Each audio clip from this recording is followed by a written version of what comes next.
Hi, everybody. Meteorologist Joe Cioffi here. Weather in 5 days in 5 minutes. Brought to you by Wholesale Holiday Lighting by Giannini, your complete holiday lighting specialist, meeting all your decorating needs. And hey, before you know it, we'll be talking jingle bells around here.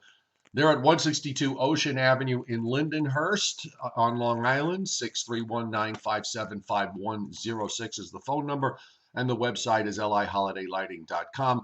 Also brought to you by Omni True Value Hardware at 1226 North Wellwood Avenue in West Babylon. 631-756-1125 is the phone number there, and the website is omnitruevalue.com. So we're kind of in cruise control after yesterday, where we had a fair amount of sunshine and a minimal, if any, thunderstorm activity at all. And I think we're probably going to do the same thing today. You can see where the clouds are running from northern Texas, northeastward through the lower lakes, and then on up into western New York and over northwestern New England. That's where the frontal boundary is set up this today, and it's not going to really move very much. So we're going to have to wait for tomorrow for this front to actually push on through. It goes back to low pressure that's sitting in northwestern Illinois. So once that low moves up to the northeast, that'll start to push the front eastward. So until that happens, shower and thunderstorm threat here is, other than an odd isolated pop-up storm, it's going to be a very, very quiet day. You can see on the radar where all the showers and storms are lined up today. Again, from northern Texas on northeastward through the middle Mississippi Valley, the lower lakes, western New York, and on up into northwestern New England. We look up and down the coast. Again, other than the odd pop-up, and you see there are actually two odd pop-ups left over from overnight in central and south Jersey, but that is just about it as far as showers and storms are concerned.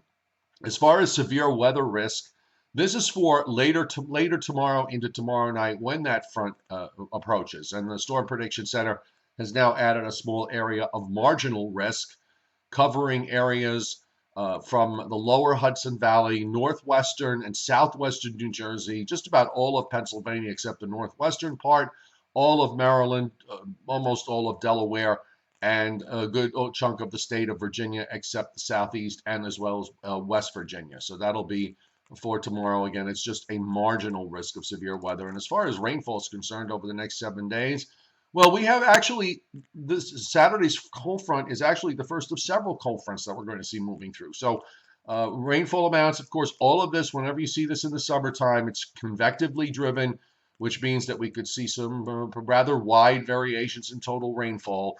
But it's mostly at risk as far as rain. We're talking the eastern part of the U.S., just about everywhere east of the Mississippi, with average amounts on the order of, say, an inch to as much as 2 or 3 inches.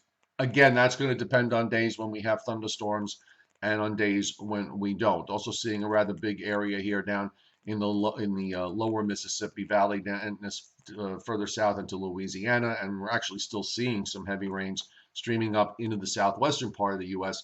where they've been in a drought situation. So the upper air for the next week or so is kind of interesting.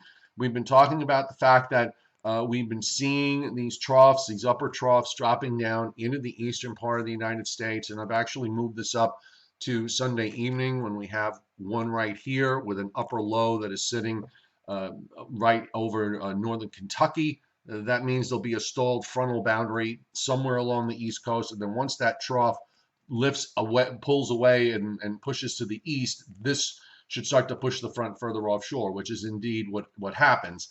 Now, once that pulls out, the trough in the east actually strengthens as we go through next week, which means we have an increasing flow from the northwest.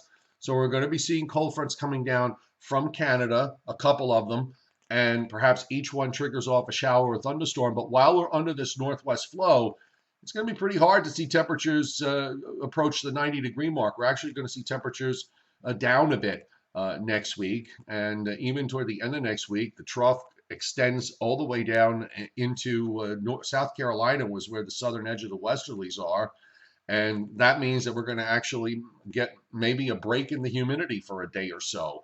Longer term, going into the weekend and next week, look how strong the upper flow gets from eastern Canada. So that actually would argue that we could get a rather sizable shot of dry, cool air. Just think back to some of the dry and cool air masses and the setups we had with those back in the month of June. So this almost looks like a repeat performance. So as far as today is concerned, it's a hot, humid day. Highs will be in the upper 80s to lower 90s.